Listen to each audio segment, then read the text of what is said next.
All right, here we go. Welcome to another episode of the Non-Victim Nation podcast. Today I am here with my new friend, Julie Jones, who was introduced to me by Josh Logan, and you probably remember him for the last episode. She is I'm going to say life coach, even though she's going to clarify that a little bit. She is an author and has her own show called Stop Waiting and Start Living. You got it.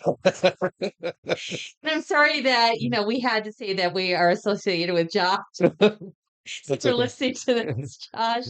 We're throwing you under the bus a little bit. Now, Josh and Karen are great friends of mine, and I'm so excited to be here. I mean, we just literally met, and here I am as a guest on your podcast. So Yeah. I am super excited. Yeah.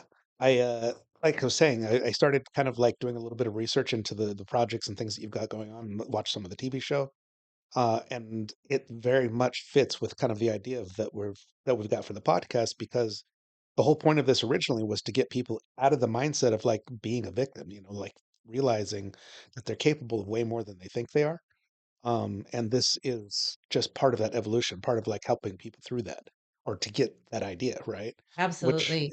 Right. So the television show Stop Waiting, Start Living was born from the idea that one of the things that I've done in my past is I am law enforcement. Mhm. I spent 10 years in that career. And one of the things, unfortunately, I saw so many times was here today, gone tomorrow. Yeah. Nobody promises you that tomorrow. So the hardest thing I ever had to do was death notifications. And then 20 years ago, in my own personal life, my mom passed away from early onset Alzheimer's, and she was Mhm. only 59 years old.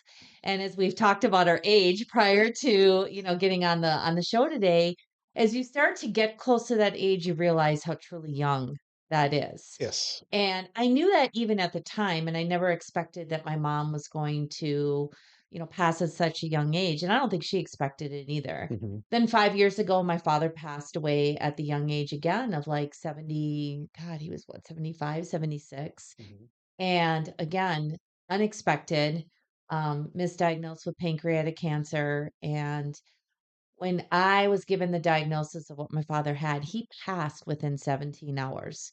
So really, Wow. really, yeah, like really quickly.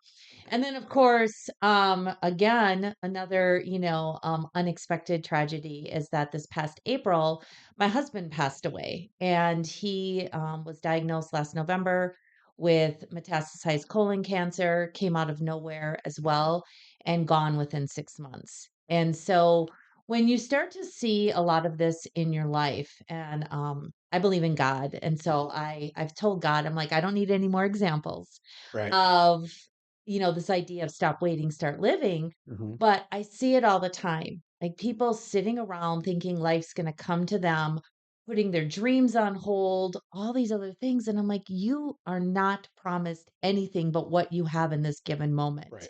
And so, so much of my life, of what I've experienced and what I've done, have led me to that point. So much so that I wanted to give other people examples and an opportunity to share their story. Mhm. Everybody has a story to share. And so that was where I developed the television show, so that people who have been knocked down over and over in life Mhm. and have continued to get back up have a platform to be able to share that message as well. Right. So another part of like I don't know if you'd call it a narrative, but kind of the idea when we started this too, was to really emphasize the idea that every person is the hero of their own story, Hmm. right? And I don't think people pay enough attention to that. It's like life is moving at a certain pace, and you either you are a participant in that life or you're just along for the ride. But at the end of the day, everything that's happening is because of you. You're the one that gets up in the morning, you make all the decisions about what's going on, right? Or you don't, and then you're letting somebody else have control over what's going on. So if the story is about you and you're not writing the story, well, then who is? Right. And really, do you want that to be the way things play out? Is that the way you want to live? Right. You know? And it really is true, is that a lot of people, they have this victim mentality, like Mhm. life is happening, to them. Right. And I believe that life and everything is happening for you. Hmm. And what are you taking from what is happening, and how are you responding? Hmm. Because everything's a choice. And that's why I love the name, and I agreed to be on your podcast, is, the non-victim, right? Right. Because too many times in life, people are going victim Mhm. to what is happening. And oh, well, my life looks like this because of what happened to me. Well, Mhm. I could say the same thing. You could say the same thing, Yeah. right? We all could say the same thing. Oh my gosh, all this tragedy happened, to me. And so I should be curled up, really literally, I should be curled up in a ball. Right. I mean, I get up every day, I shower, I'm out there, I'm living my life. Mhm. And even people have told me watching me via social media, and I've cut back a little bit on my social media, but people are saying your life and your story is so inspiring because there are still lots of days and lots of moments where like I burst into tears. Mhm. It's like, gosh, what I never go down the rabbit hole of like, okay, like life is done for me because I know I have so much more living to do and I have a purpose in this world and to bring that out to the rest of the world. And that's what it is. It's to inspire and to empower people to be in the now and to live their best life, whatever that looks like. Mhm. You don't have to be on stages or under like, shiny lights or whatever it is. It's you make a ripple effect in your own community, in your own world. And so how are you doing that? Yeah. And that may just be like having those tough conversations or being kind. Like we as a society have forgotten what it's like just to be kind to each Yeah. other. Right. And so those are the kinds of things that I'm like, if you take nothing from me and you take nothing from our conversation today, it's like, it's the small things that you're doing that make the ripple effect. Doesn't have to be huge. Right.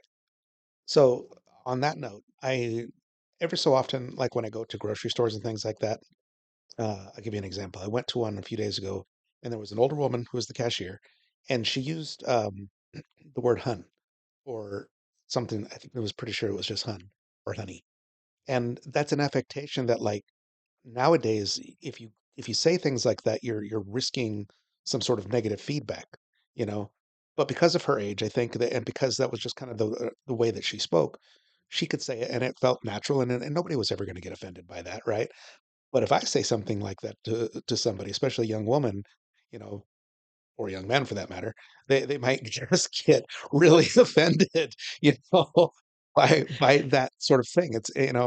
It's not everything has to be an attack. Not everything has to be all about you personally, you know. If you want to say things like that, I think that we should have the latitude to do it and be in a comfortable way. You know, if you're doing it because that's genuinely how you talk and address people, right? Then that shouldn't present a problem. People shouldn't be so quick to take it as offense, you know? I agree. And I think it's like considering the source, number Mhm. one, like Yeah. you recognize that it was, an older woman. And, if people are from the South, they Mhm. use Yeah. those type of like terminology all the time, right? Now, I know that my husband used to say that old guys get away with everything, right? They can say Right. stuff and Mhm. it, but and it's also how you're saying it. Right. Like I really believe it's not so much what you say, but you can pick up the connotation from Mhm. how people are actually saying things. Mhm. For me, having been in law enforcement, I really don't take offense at Right. very much, Yeah. right? Because there there was a lot in that career, but also there's so much more in life to worry about than somebody saying something, Right. right? Like you may not, and we were again talking about this, you may not always like something or what someone says, but you can Mhm. still have respect for them and they're a Yeah. human being. And if you know that they had like ill will behind their whatever they were saying or their intention, okay, that's one thing, but I don't believe most people do. Mhm. I really don't. I Right. I think that people are genuinely good, and sometimes they just mess up. We all mess up, Yeah. right? And yeah. But again, it goes back to like just looking at things. Don't take everything so personally all the time, right? One of my favorite books, and I don't know if you've ever read the book, but it's by Don Miguel Ruiz, and Mhm. he talks about the four agreements. Okay. And one of his agreements in there is don't take it personally. It's not meant to be personal. Most times it's not intended to be personal, Mhm. but some of my training that I've done, I'm certified in neurolinguistic programming. Mhm. which stand NLP for short. I've done a lot of different mindset work and everything else. Based on our filters and how we grow up is how we perceive and we receive information. Right. So you and I are in this room, and your son Hunter may say something, right? Mhm. And why is it that you take offense, but I don't? It's because of our filters. Now, it could go the other way around, but I'm Right. going to say that you took Yeah. offense and not me, Right. right? Mm. But that's how it is sometimes. It's like I used to run personal growth classes for a company. Mhm. And so the facilitator would be in the front of the room. You'd have a room full of 100 people. He would say one thing, and you'd have half the room laughing, half the room crying, and half the room pissed off. Yeah. Right? And it's like, okay, that was more than like 3 halves, Right. but you know what I'm saying, right? So but it was like, but why is that? And Yeah. it's based on how people see the world. Right. We all have what's called an internal representation. Mhm. So one of the things that I find fascinating, and I find like numbers and statistics sometimes really fascinating. Mhm. 2 million bits of information come into our brain every second. 2 million bits. I Okay. know, right? That's a lot. And so, but then as human beings in our brains, we reduce it down to 126 Mhm. based on our generalizations, our perceptions, and our filters. Right. So even when you and I walk away from this conversation, Mhm. we will remember things differently. Yes. We will have heard things differently. We will have remembered things differently. We would have thought each other was crazy over different things, Right. right? But it's based on our perceptions Yeah. and how we view life. Mhm. So that idea of rose-colored glasses Right. sometimes really is true.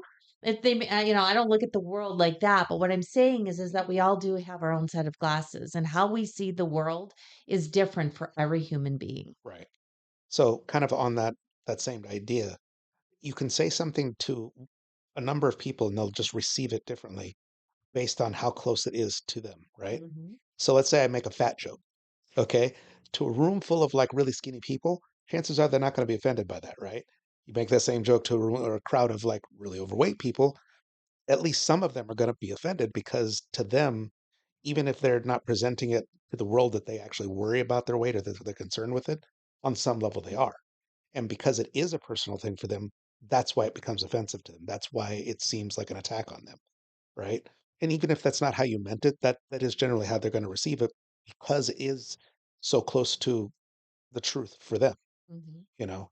Um, Well, and bottom line is I believe that, like, as human beings, we all want to be liked. We all want to fit in. yeah, We all want to be loved, right. right? And so, if anything threatens that idea, then there's a lot of times. So that's where you'll take offense, or you'll overreact, or you're going to put on a defensive mechanism, like maybe it's laughter, maybe it's whatever that, but you don't want anybody to know that that really impacted you, Right. right? So You ever watch the show Suits? You ever seen that? I loved that show. Like I binge watched. Yeah. So we're on our second time, like watching it again, right? And I get even more out of it every time I look at it. And my favorite character is Louis Litt because he is just so over the top emotional in his reactions to things, right? And he does such a wonderful job of portraying the character who is very he's incredibly competent. He's intelligent. He's capable of so many things, and at the same time, he has all of this lifelong. I don't know if you'd call them inhibitions, but like thoughts and experiences in his life that lead him to automatically respond to things, in a very negative way. So he projects things a lot of the time. When he has his insecurities or when he's upset about something, he projects those onto other people. So he's a fascinating character to watch and just understand the underlying issues that he actually has that cause those reactions and that sort of behavior.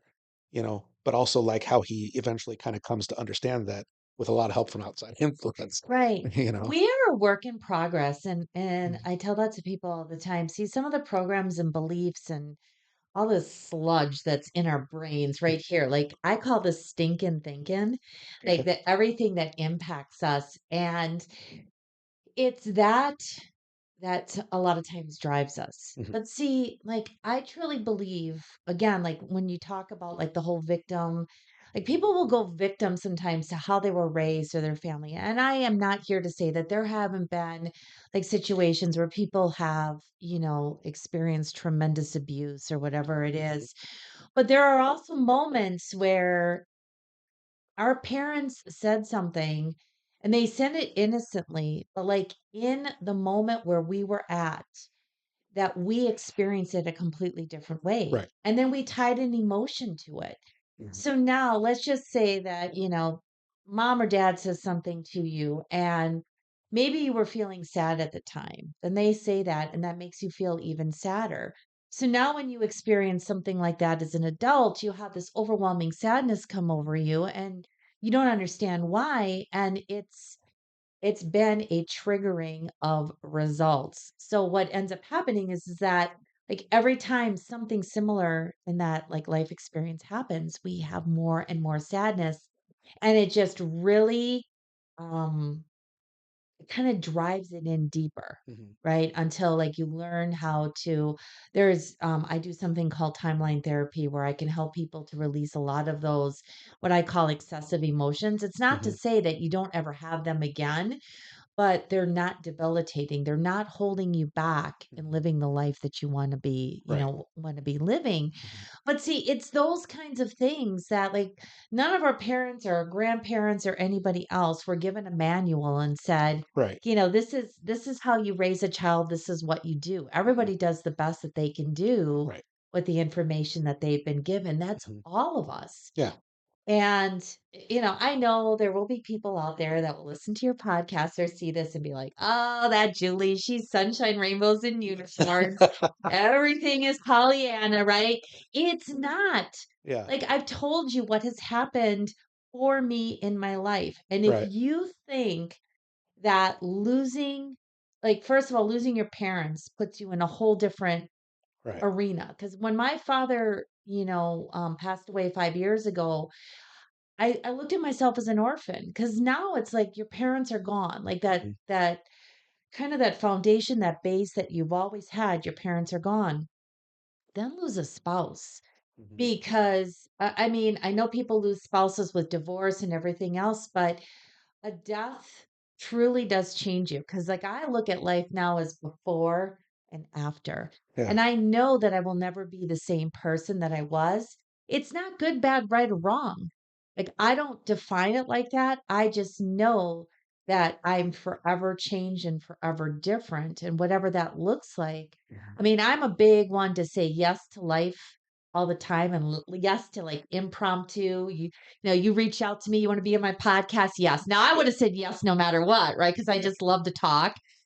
That's what Josh and I have in common, right? Right. But I love to talk and I love to hopefully that somebody who's listening to this gets inspired in some way, shape, Mhm. or form, or that it makes a difference for them.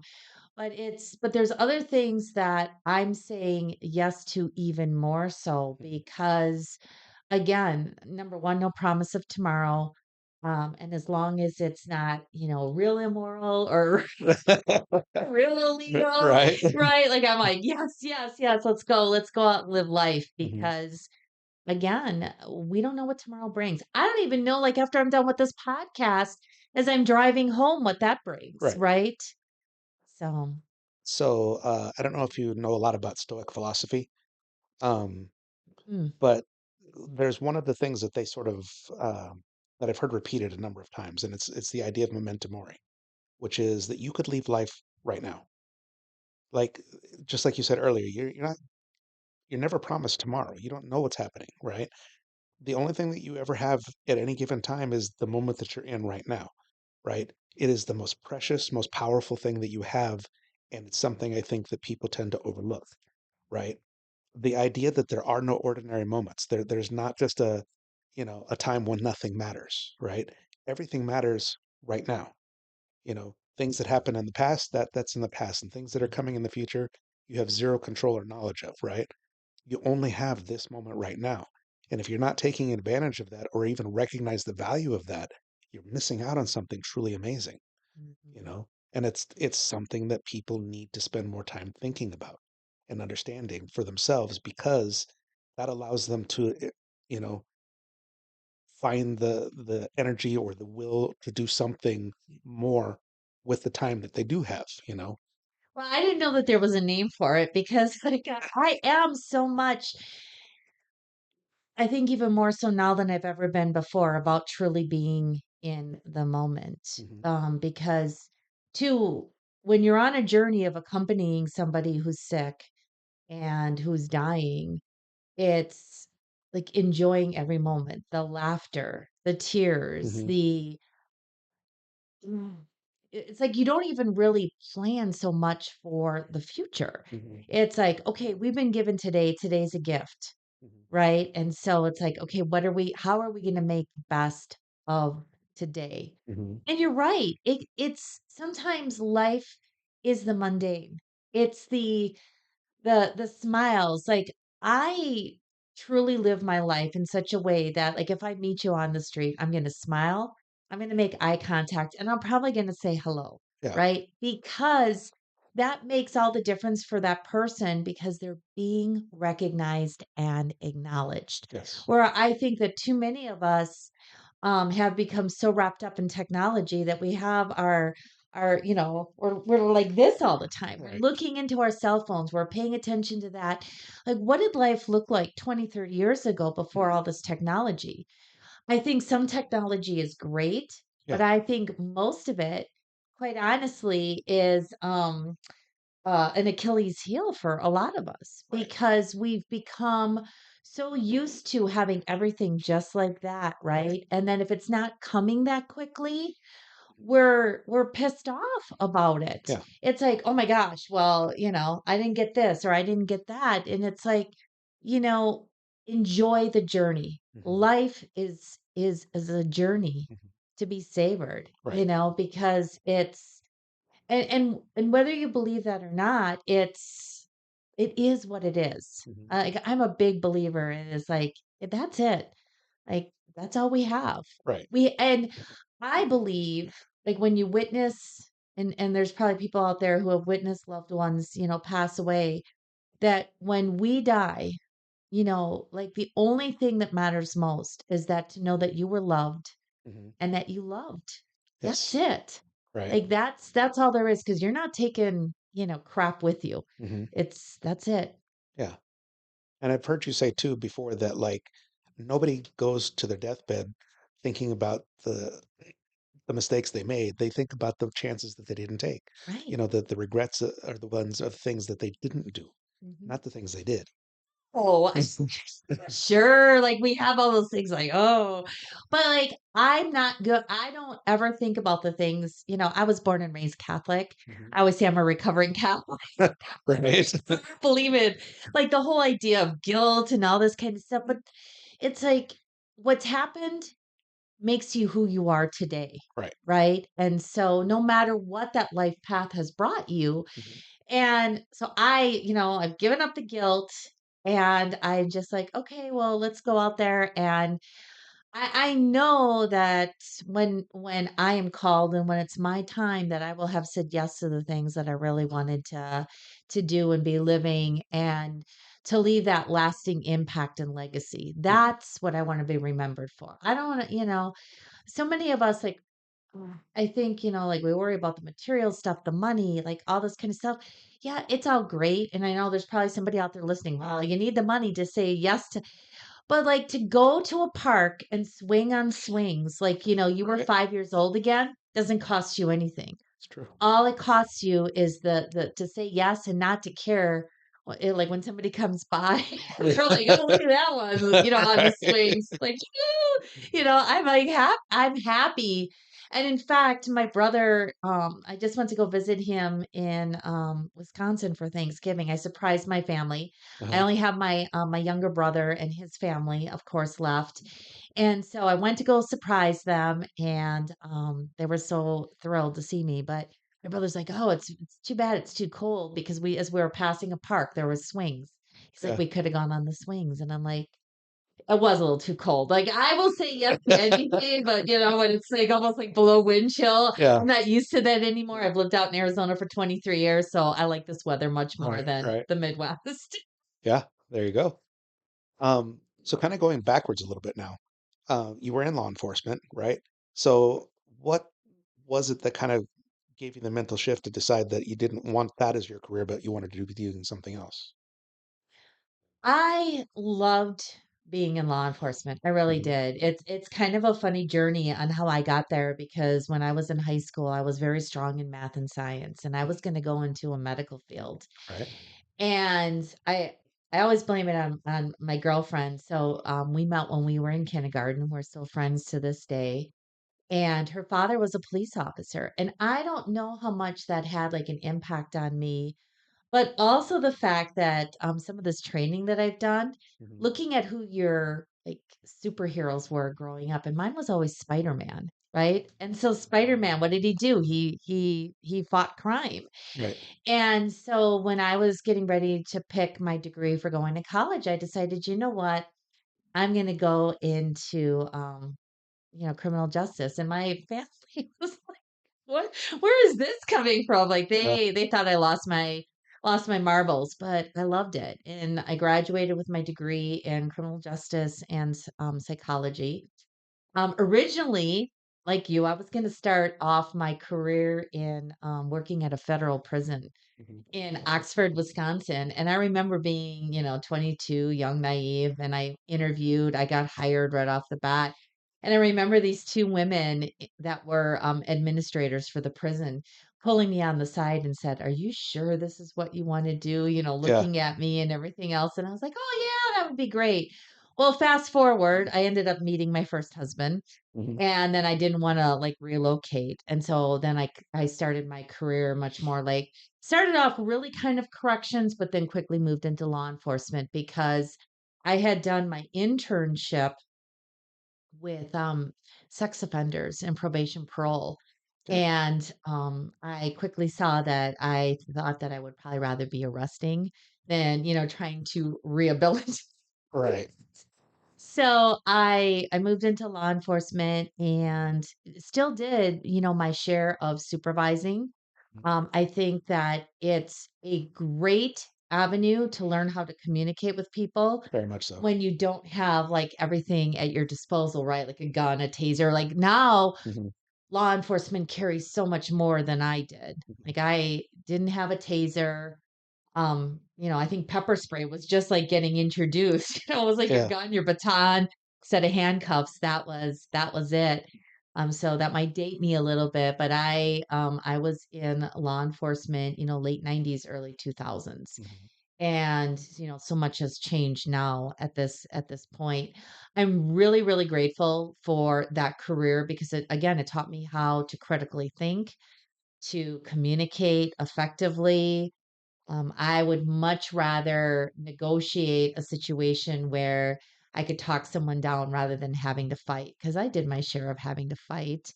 And then I was on we called it the special response team. So pagers at the time, like I was on call, and Yeah. when critical situations would come in, I was part of the, if you want to say SWAT, Hmm. get called in, all that kind of stuff. So I did that.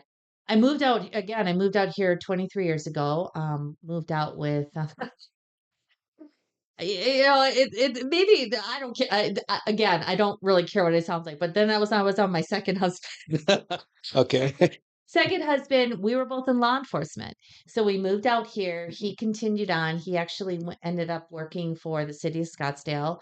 I thought I was going to go back in, but we knew that both of us couldn't be in the academy at the same time. And so I ended up managing an apartment complex while he was going through the academy. And I kind of liked having Monday through Friday, Yeah. weekends off, holidays off, day shift, all that kind of thing. More importantly, I am not one that likes to be told what to do. I know this very well about myself. And so I didn't want to have to go through another academy again when I already had been doing the job for 10 years. Gotcha. And I was really having a challenge with that. And I also saw how they did things differently in law enforcement out here in Arizona than they did back in the Midwest where I was in the Milwaukee area, and I was having a hard time wrapping my head around that. So I knew there was something else out here for me. I've been an apartment manager. I got my real estate license. I was a chiropractic assistant. Right. I did a lot of things, but if I look at my track record, it was all to help and serve people. Mhm. And so really then it didn't take long where I learned to utilize my gift of gab to Mhm. be speaking and then also to be coaching people to help them figure out where it is that they want to go, Mhm. because it's not always easy when you find yourself like in a situation where you're not sure what your direction is, Mhm. right? And I also know that I can help a lot of people that have been in law enforcement or maybe considering retiring but they're not sure what they're going to do, because you can transition. And sometimes I think people think they don't have skill sets or whatever it is, and I'm here to tell you there are. Like Mhm. what we received in law enforcement and in that career has translated really well into. I mean, and I've been out. I know I've been out. Let's see, I've been out. I left law enforcement in 2001. Okay. So I've been out It's for been a little while. yeah, just a little while. I know. I know if you're watching this, I look back really good, compared to what you might think of as my age. But yeah, Mhm. so I've been out for a long time, but I still will go back and I can still hold conversations. Mhm. See, but my whole identity was not wrapped up in that, which is Right. what I saw a lot of times when I was in the career, Mhm. is that I saw people just so much like, okay, it's law enforcement, this is Mhm. who I am, and not sure that they could translate it. Now, I Right. still will sit with my back, like not to the door so I can Yes. watch a room, Right. right? There's those things that are so ingrained in me. I still like to shoot. I still have, my guns and all that kind of thing. But as far as a lot of other stuff, I don't miss the probably the cynicism, Mhm. like a lot of that. I don't miss always being suspicious of people. That's a good one. I'm still cautious and I listen to my intuition, Mhm. but I don't. It's not like everybody's, guilty until proven Right. innocent, I guess is Yeah. probably the best way to put it. So, yeah. No, that's an excellent way to put it. Yeah. Yeah. So I've been in corrections for a number of years now, and uh, a lot of the facilities have like a lot of stairs, right? So you're just constantly running up and down. And at some point, I developed a tear in my Achilles tendon. So that caused me to take about 5 months off of work. And in that space of time, I remembered it's like, well, this is what it's like to be a regular person again. It's like I can have my firearm on me. I can have my phone on me. I can talk to everybody that I run across as just actual people and not worry that they're going to try to stab me as soon as I turn around, Mhm. or that they're going to try to kill each other if I'm not paying attention, um, what it's like to be around civilians and just regular people. And it's not to say that I trust everybody, because I certainly don't, but I don't look at them the same way as I do inmates. With inmates, you know who they are because they are where they are, right? And even though on a daily basis I can interact with the majority of the guys that are in there and think this is an okay person. If I had met him on the street, we might have even been friends, right? But there's some place in the back of my mind that understands that no, that person is here for a reason. And just because I don't see it on a daily basis doesn't mean that it's not there, you know? And unfortunately, I work on a sex offender yard. So there's even more of that. It's like not only did they do something wrong, they did something really reprehensible to another human being. Whether it was an adult or a child is irrelevant. Well, child is actually worse, but it's that sort of thing. It's like it makes you very, or it can very easily make you jaded about how you view the world, right? With all of that being said, when I go out into the world in just the regular society, I'm more than happy to like talk to people that I don't know, shake hands with people, smile at people, you know. And like I said, that woman that was in the store, and called me honey, you know, I actually went back to her and said thank you just for being you, you Right. know, because things like that are important. We shouldn't lose the ability to communicate and interact with people and treat people well. And I don't mean just with respect, but I mean treat people kindly because they deserve that. And you never know the one thing that you say to them. might be the greatest thing that they've ever heard. It might be the thing that helps them get through their day. You know, how many people go through their whole weeks, months, doing their job, getting up and doing everything they do, and nobody ever says thank you to them. Nobody ever gives them any kind of encouragement, right? There's a story that I've told maybe on the podcast before or not, but uh, there's like this group of frogs, and they live in their little area, and there's a hole, right? And a few of the frogs are jumping around, and like three of them fall into this hole, right? And they're trying to jump out, and they're not quite making it. They can't get there. Okay. And one of the frogs just says, "You know what? I'm done." And he gives up and he dies, right? The other two frogs, they keep jumping, and like now all the other frogs have gathered around, like trying to like, and they're yelling down at these frogs saying, "Oh, you're stuck, you're done, you're never going to get out of there, so just stop," right? And the second frog, he actually like takes that into consideration and says, "You know what? I'm done." He dies.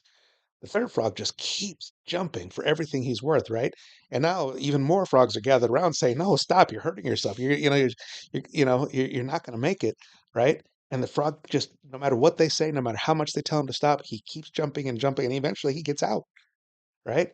And all the other frogs are like stunned and they're amazed and they're like, you know, "I don't understand how you did that. It's like we were all telling you to stop. Didn't you hear us?" He goes, "Well, to be honest, I'm kind of hard of hearing. I thought you were cheering me on." It's true. Love that story. I'm gonna have to use it. I'm gonna have to find a way to use the frog story. But it is like well, the people who we surround ourselves with in life Hmm. are so important. Yeah, It's like, are they, cheering us on, or are they the naysayers? right. And that really can make a big difference in how you approach life and how you're getting things done. Right. And I just like when you were talking about like working with the sex offenders and stuff, like I think about like sometimes the choices that we have that we're faced with in life and that we Mhm. make. So I remember in high school, my parents had told me that I couldn't start dating till I was 16. Mhm. And of course I was like, this sucks. And so I was a freshman in high school and there was a junior that was he wanted to go out with me. He was calling me, da da da da da, the Right. whole the whole the whole ball of wax. And Mhm. my parents were like, "No, you are not." Yeah, and I'm like, and like at the time, you're so mad at them, right? Well, so like a couple of things happened from that. So I was on the volleyball team, and his girlfriend at the time was not happy that he was, took an interest in me. Uh-huh. So like at one of the away games, I got thrown in the showers, fully clothed, like I got bullied and all that kind of stuff, right? And that was not easy to deal with. Let's fast forward, might have been like maybe 10 years, 10, 11 years later, I'm working Milwaukee County Jail, and he was there for having sexually assaulted a woman in front of her 9-year-old son. And I looked at that and I thought to myself, okay, thank you, mom and dad, and thank you, God, for being there because it wasn't probably his first time. Mhm. Like, I mean, I always say how you do one thing is how you do another. And was probably other incidents that happened, and then it just really escalated. So Mhm. I could have been in a bad situation at 14, 15. And I wasn't because my parents were like, "No, you Yeah. can't do it till you're 16." Right. And you're mad at the time and you look back, but then, like hindsight gives you that 2020. It's like, Mhm. "Oh, thank you. Right. Thank you for not, having been in that situation that could have been a lot worse for Right. me." So, yeah. So I think that goes back to something we were talking about earlier in communication, right? So, parents can say things to their children, especially like when they're really little, and they may say it in a way that makes sense to them, but not to the child, right? Because they don't have the whole, you know, life's experiences to kind of to get all of the frame of reference, right? So when you say something to them, they may understand it, not just that they received it differently, but in their limited scope, they understand it a certain way. And then they internalize that and that becomes a part of their who they are, right? And it's not to say that parents are bad. It doesn't make them bad parents. It just means that people in general tend to be bad communicators, right? My parents were awful communicators, I mean, like really, truly. Um, but they stayed married and, up until my dad passed away and, it is what it is. It doesn't mean that they were bad. It does just means that they didn't understand a better way to communicate the things that they were trying to say, what was important to them and how it made them feel when one or the other of them was being a jerk, right? Um, I sometimes think that one of the things that our education system is missing is that is teaching people to actually communicate, not just talk and not just say what they think, you know, but communicate with other people and understand or make sure that that person understands what they're trying to say, you know. I think that that's a valuable thing and it's something that's missing. There's so many people that like go through their lives never being able fully to articulate everything that they mean. I guess a different way of saying that. It's like you'll see people that get into arguments, right? And they're like, a man and woman will be fighting, and then like later on, they'll come back to that conversation and say, "Well, you said this." It's like, "Well, I didn't mean that." Well, if you didn't mean it, then why did you say it? You know, I can't judge you on what you meant. I can only judge you on what you said. That's what I heard, right? If you're not able to fully express the ideas that you have or the things that are important to you so that the other person understands it, then there's something missing there. And I think that's something that people in general need to be better at. Well, there's so many things that I think our school system is Yes. that's a rabbit hole like that is missing out on that we are not teaching our kids, I mean, because I even think about how uh, financial responsibility and wealth and all these kinds of things that could easily be taught. I mean, now there's this newfangled math that like I think I would have to go back to school just to learn how to teach a child like how to do the newfangled math. Right. It never ceases to amaze me how people are not able to count back change or figure out change without putting it into the system, right? Right. Because like I was able to, I mean, I grew up and I remember working at a pharmacy when I was 14 and we had the push button, like, it was, like, the Right. old cash register where you had to, like there was, like, like, 1 through 9, and then, like I mean, it was just, like, so old school, it would ring up, and then they'd give you the money, and you had to know how to Count back. right? Okay, so that's math. Communication, we are missing the boat because, again, like, we talked about this, people don't know how to have challenging conversations without having respect for each other. Right. I mean, we were taught growing up, you didn't talk about religion, you didn't talk about money, you didn't talk about politics. Well, now how in, 2024 going into 2025 can people even talk about this kind of thing Yeah. because we were told not to. Hmm. And so there is no form of communication. And one of the biggest things that I've seen, like with, so I've done some couples coaching, counseling, whatever, is that, and I know people have told me that this has really made a difference in their communication. You can be right, or you can have a really great relationship. You can't have Right. both.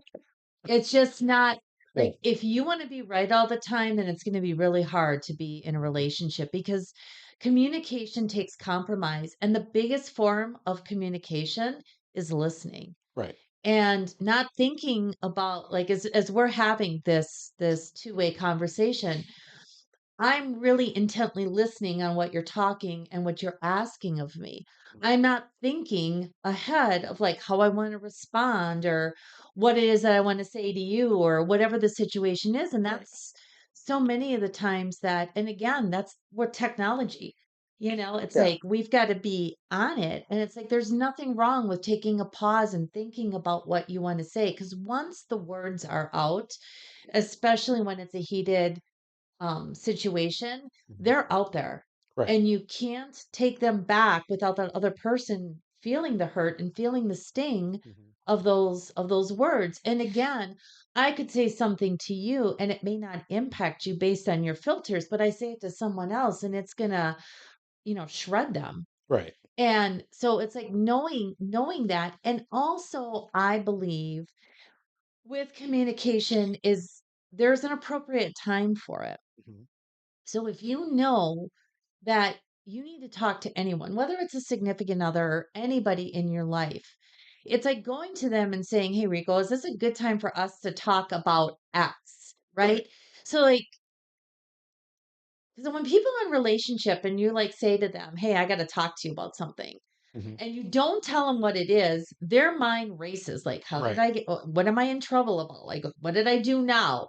Oh my gosh, yada, yada, yada, yada, Yeah. yada. Like, and again, you're going down that rabbit hole.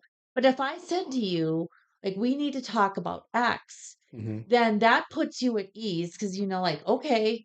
And then I'm asking you, is that a good time to talk about this? If you tell me no, then my follow up is, well, when is a good time? Right. Because both parties want to be in a space where they can talk, right? Like I remember there would be times I have a lot of masculine energy. I know this about myself. I'm very like I can be very direct. I say I'm direct with a loving heart. I'm Right. direct and like I run the gamut of like if I am focused in on something and I'm a doer. Like Hmm. so I'm always like, getting like a million things done. And if you interrupt that flow sometimes, like, I know I can snap. So I wear a mask, called a drill sergeant. So, like, if you ever see me, like, coming out as drill sergeant mode, it's because I feel out of control with things, Hmm. and I'm attempting to get everything back into control, Right. right? So, like, that drill sergeant persona comes out. We all have something like that, and that's why like with some of the coaching and with some of the coursework and everything that I've done, the more you learn about yourself, the more you know how you're going to respond. Mhm. I'm not saying like everybody always has access to those tools, but sometimes it's just a simple stop and pause. Right. Like take a breath before you say something. Hmm. I've often told people like try to be a garden snake instead of a cobra. Right? Like, because it really truly, like, like, are you responding like, that you're striking? Because what happens Uh-huh. is that when we feel hurt or we feel personally attacked, we want to do the same thing back. And it's like, Right. just take a pause, Right. take a breath. Right. And then even if you have to say, listen, this is not probably the best time for us to continue this conversation. Mhm. When can we come back to it? That's not always possible. It's just having that foresight to realize that, again, like, if you're getting into it like this, Yeah. chances are it's not gonna have the outcome that you're looking for. Right. So another thing that I think it's important for people to keep in mind, especially when you're dealing with like a spouse or just your family in general, people that you actually care about, is just that. This is somebody that you're in love with. This is somebody that you care about deeply, that you love with your whole being, right? This is somebody that's truly important to you. Under any other circumstance, would you talk to them that way? Would you try to like actually hurt them, purposely? Generally, the answer is no, right? Because that's not how you want to treat people. It's not how you want to treat people that you care and you love about, right? Mhm. It's Yeah. true, and, like, if you think sometimes how sometimes you're nicer to Hun Yeah. at the grocery store than you Right. are to your own honey, like, in your own life. It's like, Yeah. okay, why is that? Hmm. And it's probably, a lot of times it's because we know that those our family, like, yeah, they're stuck with us, Right. right? Like, our relationship isn't always stuck with us. Like, people Sure. still have like choices and options. Like, if you want to make it work, you're going to figure out how to make it work.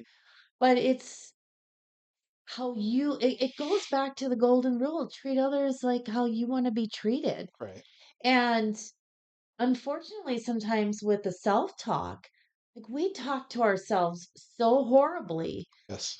compared to how we talk to other people. And one of the most powerful exercises, go ahead and try this at home for those of you listening in, is like, what do you say to yourself? So I remember doing this, like how I talk to myself. I was in a seminar and then I had to stand in front of another female and tell her what I said to myself. And the tears are streaming down my face because I'm like, I would never say this to another human being, but Right. yet I'm saying this to myself all the time. I'm like, something needs to shift, Mhm. right? And it doesn't happen overnight. See, again, one of the things I like to point out to people is if you look at the word belief, Belief, Right. do you know what words in the word like there's another word in belief. which is which is, I'm asking you if you think you know what it is. um, I'll help you out. okay. It's lie.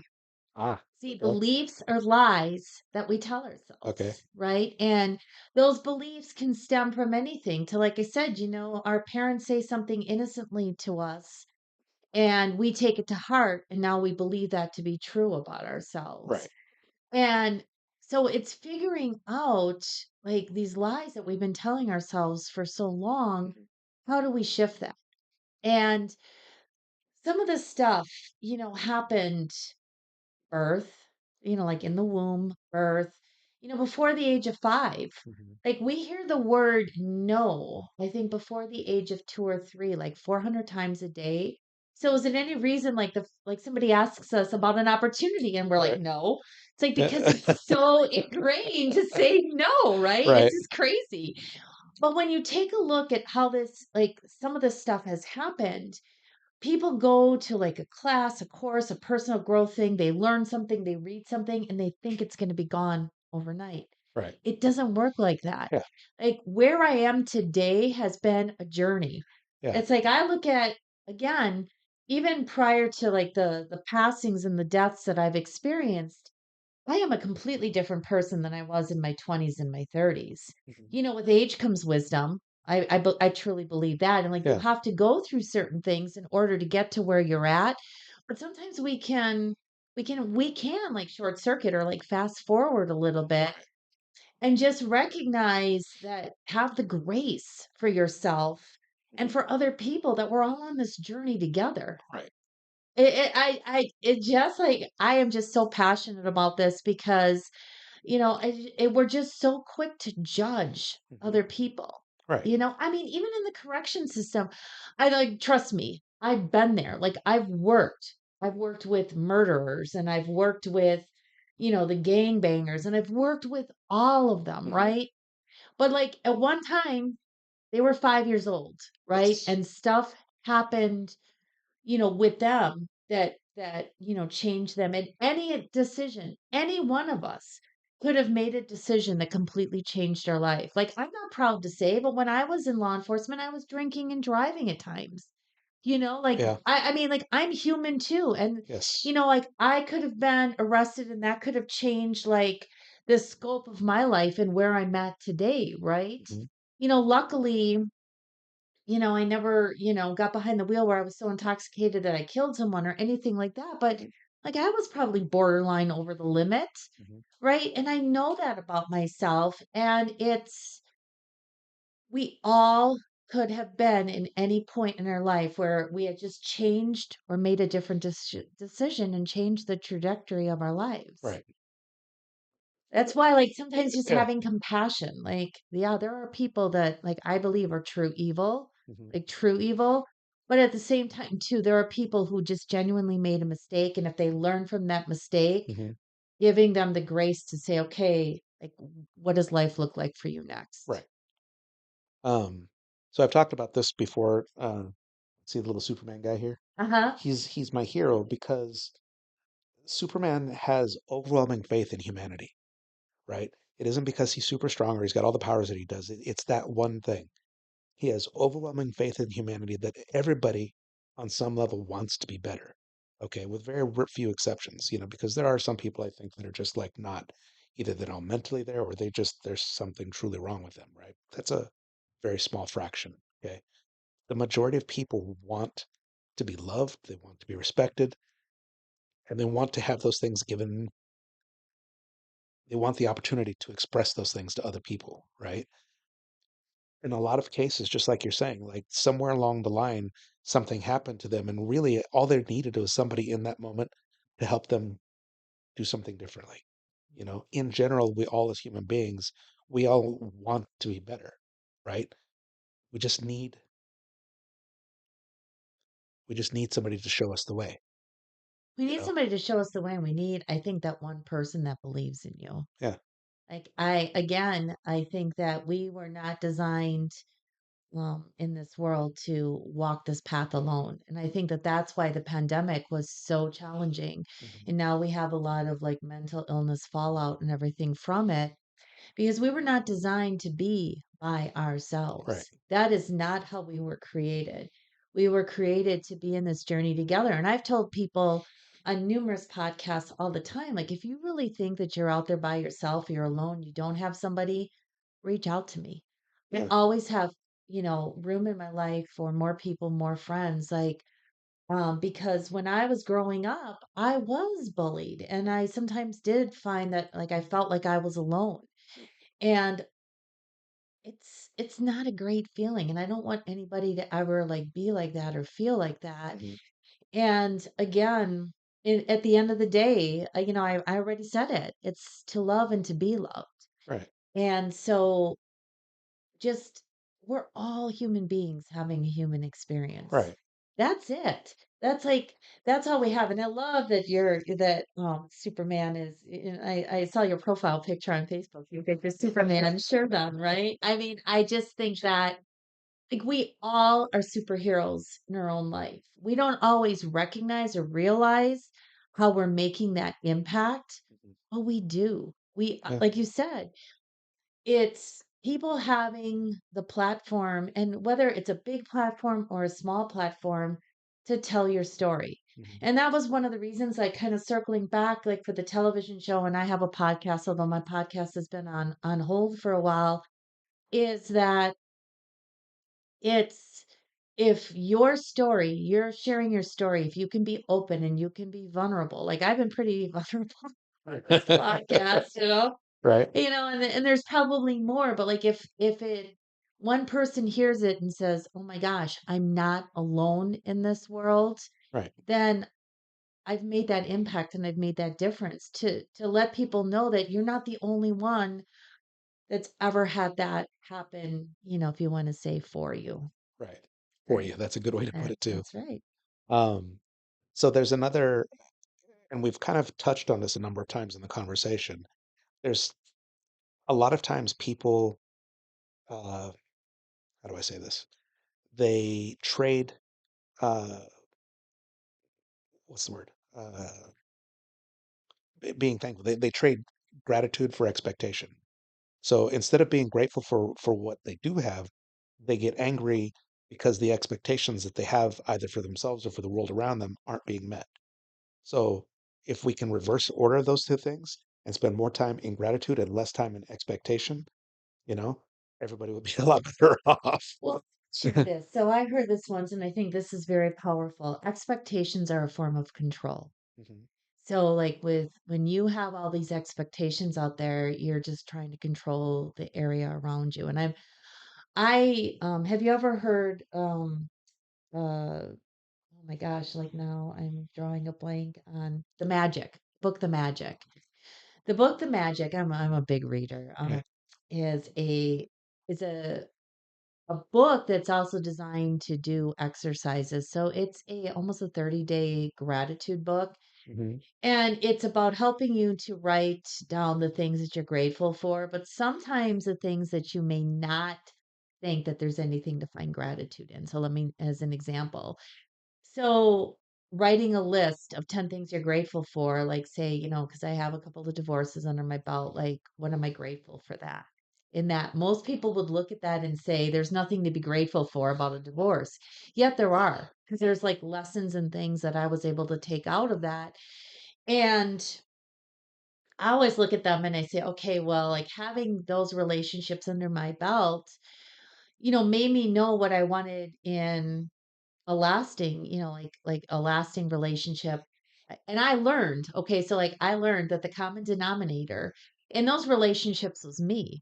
So, like, what Yes. was it that I needed to look at Right. and decide was going to change? And you know what? It's so funny because now you teach what you need to learn, and it was communication.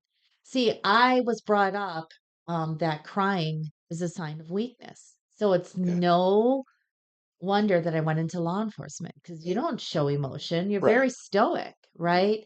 Now I cry like a baby all the time. So I just tell you, you're lucky I haven't started crying on this episode. Right. So it's like, but that's how I viewed the world. So I wouldn't cry. So, like, if I was in a tough conversation with a significant other and I could feel myself welling up, or, going to get emotional about it, I would just shut down and I wouldn't finish that conversation. And so, like, always being asked, everything okay? Yeah, it's fine. It's fine. It's fine. Until I exploded Right. and like went like ballistic on somebody. And then they're like, oh my gosh, I thought everything was fine. Yeah. Well, that's not a great way to have a relationship and communication. Right. So I take, again, full responsibility for my role in those 2 failed marriages, Mhm. right? Like, and I don't even look at sometimes things as a failure. They were a learning experience that I needed to get to where I am, today. Right. But there's gratitude to be found in everything that we do, and it will shift your perspective. And I've had clients do this where they've done the gratitude and Mhm. how it's changed their relationships at work, their significant other relationship, like all these things. Right. An attitude of gratitude makes all the difference. It really does. Yes. And again, there's people like, oh my God, I'll be grateful for when this woman the top, right?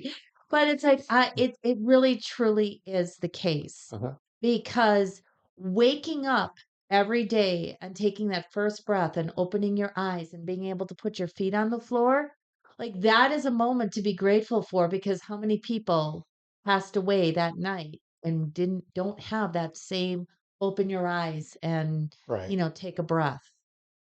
So, kind of along with that idea, we as people always think that we have our whole lives ahead of us. Okay. I heard the phrase once that life passes by like a summer day. If you think back to when you were a little kid and it was summer vacation, it's like you got the whole summer, right? You got to have all this time that you don't have to go to school, right? And the next thing you know, you're back in school again, right? It's like, well, where did that summer go? You know, our whole lives are like that. It passes by so fast and you don't even realize it, right? Not It's not just that we don't realize how fast life goes. We don't take time to appreciate what we have right now. And even in the smallest things, right? If you ever watch like really elderly people move, the way that they need help sitting down, standing up, getting to where they're going, any number of things, like their daily lives are not as simple as ours. I can jump up out of this chair and go run around the parking lot if I feel like it, right? An older person doesn't have that. And there's going to come a time, even though I don't like to think about it, I'm going to hit an age where I can't do all of the things that I'm capable of doing right now, right? I try to keep that in mind so that I am more grateful for what I have and also not to squander so much of my time because it is going to go away. I'm going to run out eventually, It you is know? because we don't like I am really truly proud of my age. So like I think, okay, I'm 56 Mhm. and I can still remember when I was graduating high school and that was 1986.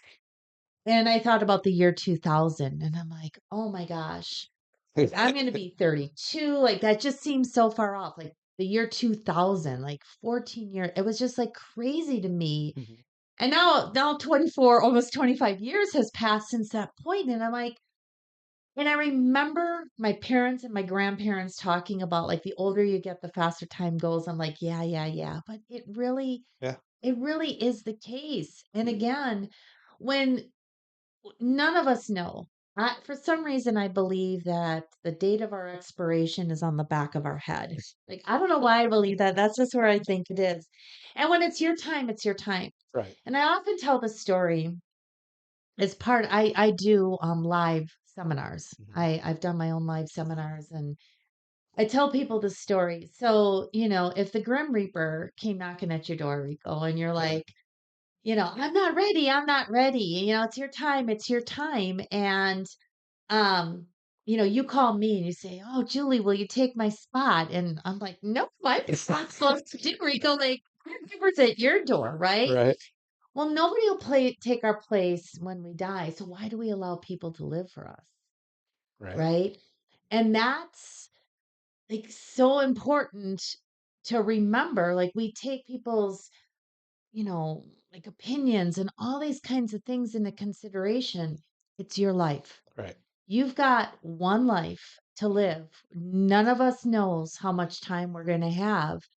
And it's your decision. And if you decide that you're perfectly happy watching TV, eating bonbons, thinking that like your number 10 relationship is coming to your door, continue to think like that. But like if you want something different, you're going to have to do something different and you got to get out there and you've got to make life happen for you and just start saying yes. Like I've said it throughout this entire podcast. It's like start saying yes. Like if you are like, oh God, I just want to say no. It's like, no, say yes. Like if you Yeah. feel the no, like I believe in saying no to like, more obligations that take away your time because sometimes like you're asked to do all these things and like you're a yes person to volunteering for everything under the sun. Right. It's okay to say no to those things. But when, somebody calls you up and says, "Hey, you want to go to this last minute concert?" Don't think about all the things you have to do. Just be like, "Yes," because it's a get to versus Right. a have to. And Right. that's where I want people to really start to look at and change their language and say, "I get to do this," rather than "I have to do this." Right. Like I got to do this podcast today, right? And I was Right. excited to come and I was looking forward to it. And Hmm. and again, I'm grateful for every opportunity that I am given, and I'm grateful for this life Hmm. because again, I nobody knows. Nobody's promised anything. Right. That is a beautiful place, I think, for us to end. Um, I typically end like the conversation by asking some people like, "What's your best parenting advice?" Okay. Well, I don't have any biological children. I have 3 fur kids, but I Okay. do have a bonus son. My bonus son just turned 31. I like to call him my bonus son. I've known him for 23 years. And so I think it's really truly, I know what it is. It's not giving your children everything. Like stop giving your children like everything that they want and have them earn it. Hmm. Um, whatever that looks like. So I have a friend of mine who her son at 13 just got asked to be part of a soccer camp in France Oh, next wow. June, right? And so, like, this would be something I would totally do, like, not the thing that, like, that they're paying for it. She's like, "Okay, like, he's gotta find jobs, like, what do you have for him to do?" I'm like, "I got 3 dogs. Poop picking up in my backyard," like, and we negotiated, like, how much I was gonna pay him and all that kinda stuff, right? Right. But it's like letting them spread their wings, but just not giving them everything. Because Right.